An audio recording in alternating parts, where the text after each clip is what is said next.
In this video, we'll be talking about real-time streaming analytics, and we'll be mostly focusing on model deployment on real-time streaming analytics. This is the final video in my model deployment series. Now, real-time streaming analytics is not only used for predictive modeling, but it has been around for quite some time and can be used for generating real-time alerts or generating real-time dashboards, or even for complex event processing along with rules. But in this video, we are going to more focus on model deployment on real-time streaming platform. Now, when we talk about real-time deployment patterns, there are three patterns that are applicable within real-time deployment. One is a service-based deployment. We kind of saw some details on service-based deployment in our previous videos. In case if you are not seen it, you can click on the link that is coming on the top, or you can also see the video description below where it will have all the details of my previous video specifically on REST service. We also saw edge analytics in some of the previous videos. In this video, we are going to focus purely on streaming analytics. Now, if you really see on the right hand side, the complexity of deployment increases as we go down the stream. So basically, edge analytics and streaming analytics are pretty complex to deploy. Now, in some cases, edge may be very complex, or in some cases, streaming may be complex. But typically, they are very complex to deploy compared to a REST service.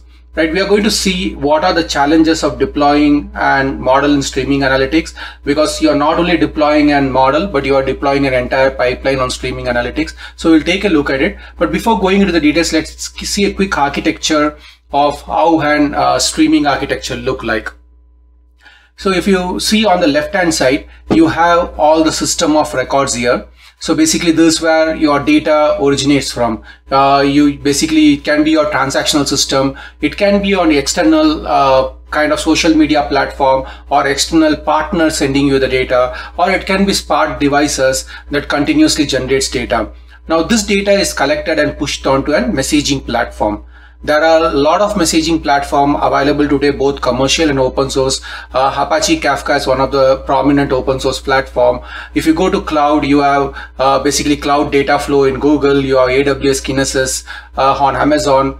You also have proprietary platform like TIBCO, you have Solace.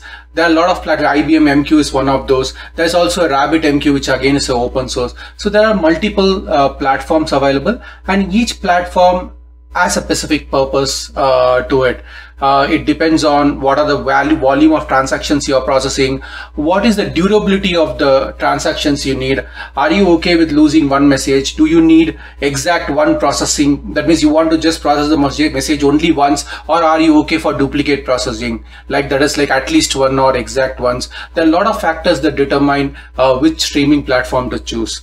Now, when the scalability also depends on the platform, like take for example, if you are using Apache Kafka, the number of consumers you can have is directly proportional to the number of partitions within Kafka. So if I have Kafka and with a single partition, I can process 10 messages, and my application needs to support around 800 messages per second, then I need 80 partitions in Kafka to process it.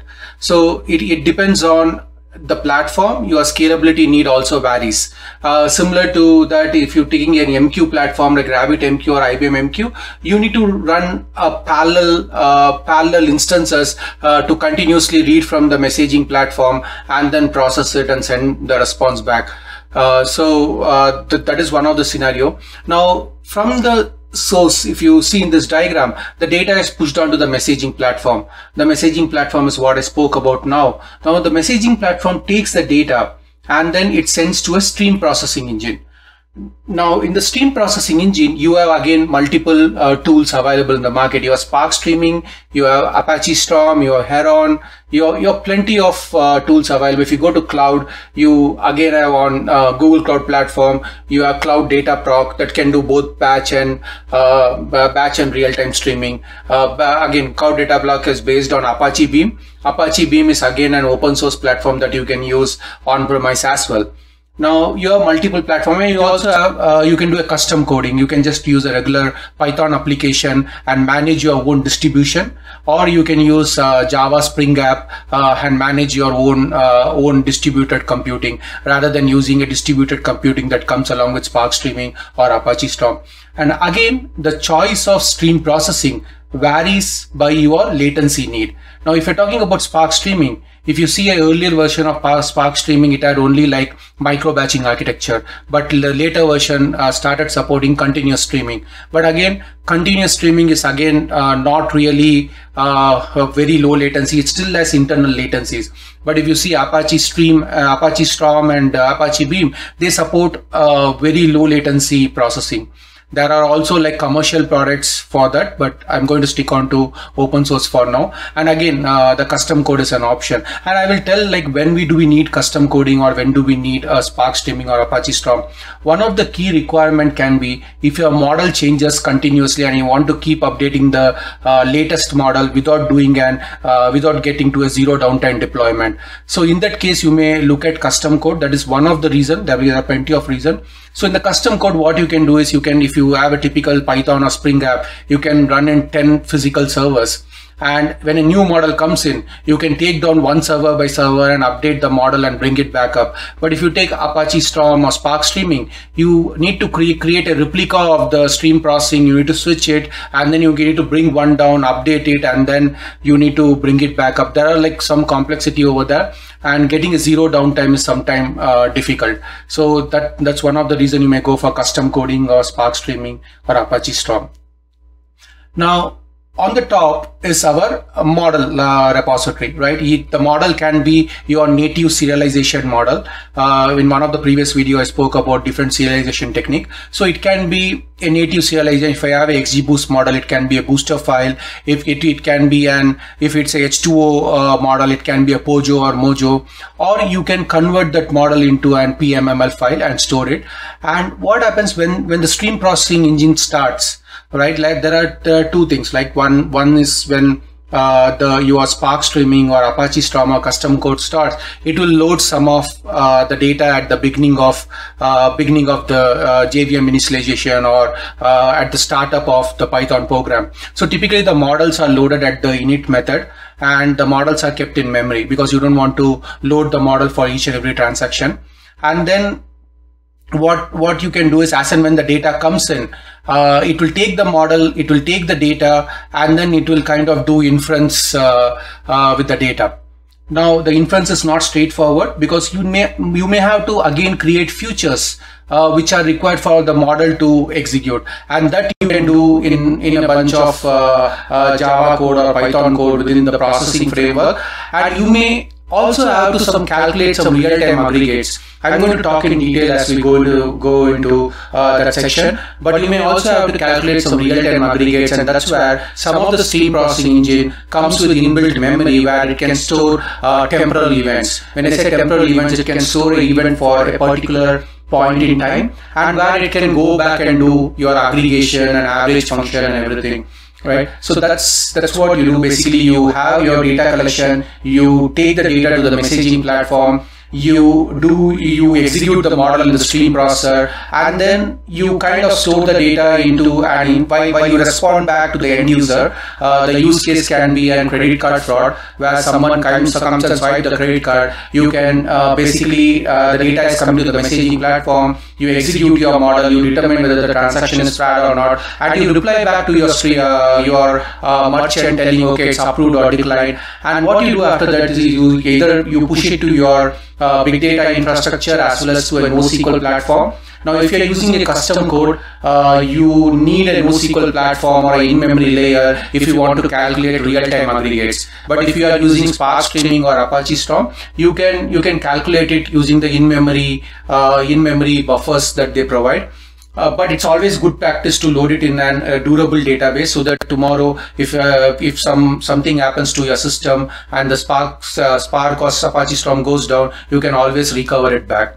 So you put it into an in-memory database, you put it in your big data environment. From the in-memory database, what you do is you typically generate real-time graphs that talks about the state of your model or your state of your application and everything.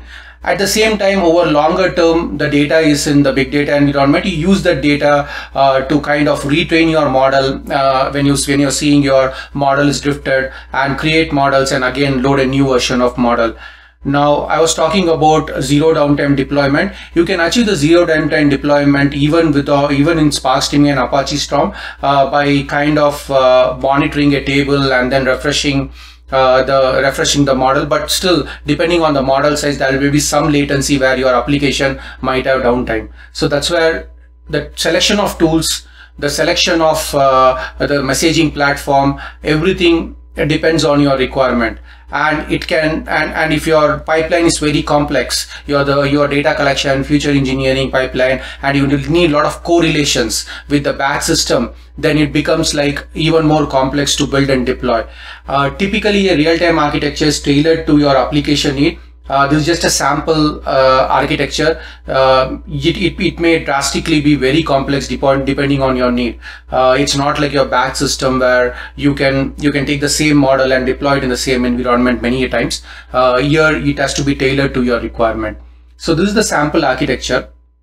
Now, I was talking about stream processing platforms. Like, there are plenty of platforms. If you see this particular like kind of graph, you have x-axis where we are talking about simplicity of implementing it, and on the y-axis you have better control.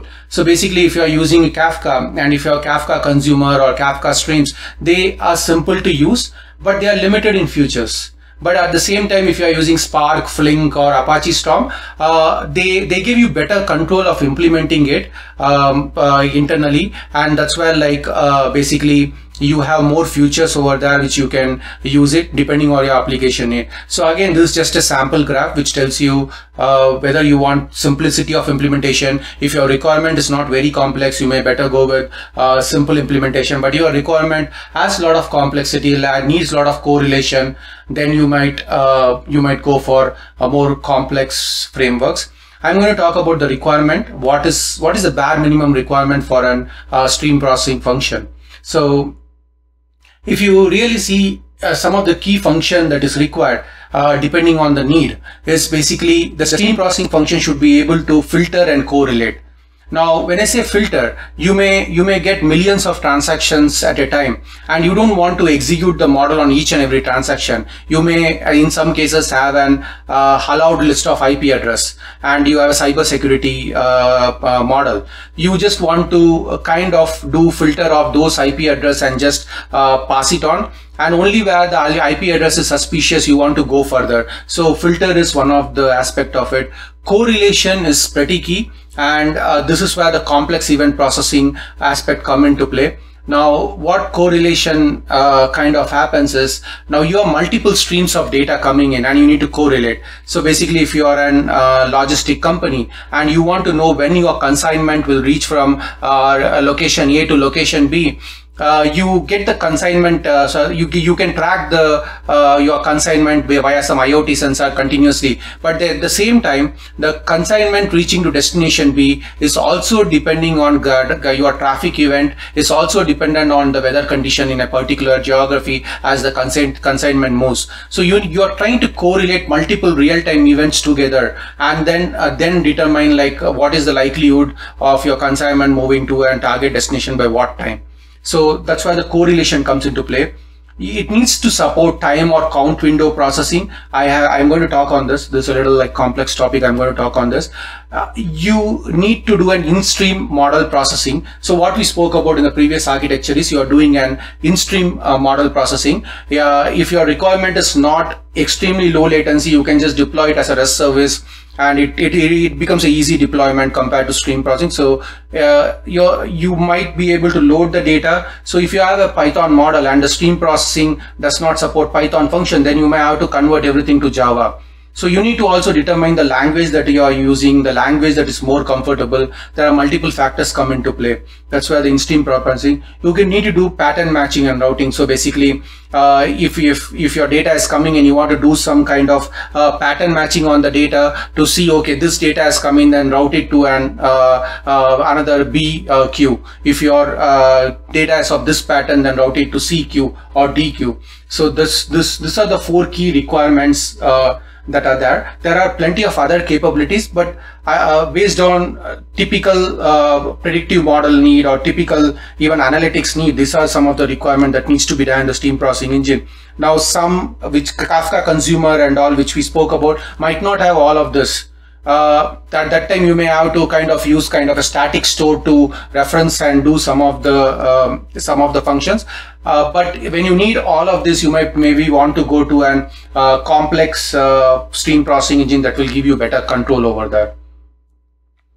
Now this is one of the example that we saw in the previous video.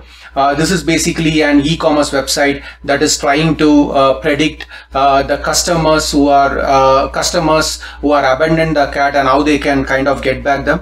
I have given a detailed explanation of this particular case study in a previous video. You can click on the link on the top if you want to go through the details of it. The reason I am stating this is, if you see basically this particular use case, we have two kind of variables as we stated in the previous video. In the one video is one feature is completely batch based. That is on the top. You can see the customer 1 to 7 days, 7 to 14 days, and one set of features are completely real time. So basically these are calculated in your pipeline as the data comes in. So you have to basically store it in an in-memory database so that you can refer it and compute it. So basically what you are doing is you are doing a customer 1 hour average page view time. In the last 1 hour, how much time did a customer visit your page? In the last 3 hours, how much did the customer visit your page? And you may not have this record in your batch-based system yet. So you have to do everything in memory over here. Now if you take this example, so this is what we call as count window function or time-based window function, and this window function is basically you have to store the data in the memory and then you have to move around with various time window to get your aggregate function. So that's where the time window comes into play. So these are all some window processing function that are available. If you see the top one, there's a temporal window where you have taking data between time T1 to T2. Basically in the last 1 hour, what is the count of time the customer did the page view? So that's what this temporal window is about. Within temporal windows, you have two types. There are multiple types, but two types that are pretty commonly used. That one is the tumbling window, second is the sliding window. Now tumbling windows are non-overlapping window, whereas the sliding windows are overlapping windows. So to give an example, if you are looking for information, give me count of fraud every 10 seconds. That means what you are doing is at that point, every 10 seconds, you are just going and counting and you're getting the data, right? Basically, if you have 1, 2, 3, you are just dropping it and getting at that point in time. But sliding window, what you are doing is you are basically taking, give me the count of fraud for the last 5 seconds. Right? See the difference. Every 10 seconds for the last 5 seconds. So in this case, first I take for 5 seconds and then again I go after 1 second and take for 5 seconds. My window will just move one slide over there and still have the remaining functions from the previous window retained. And then within that sliding window, what you do is basically you calculate like sum or average or any other aggregate function. And if you see some of the framework, the stream processing framework supports it internally, where it stores the information within the inbuilt memory. Spark, if you see Spark, you have D streams where it stores internally in a D stream to do all this calculation and all.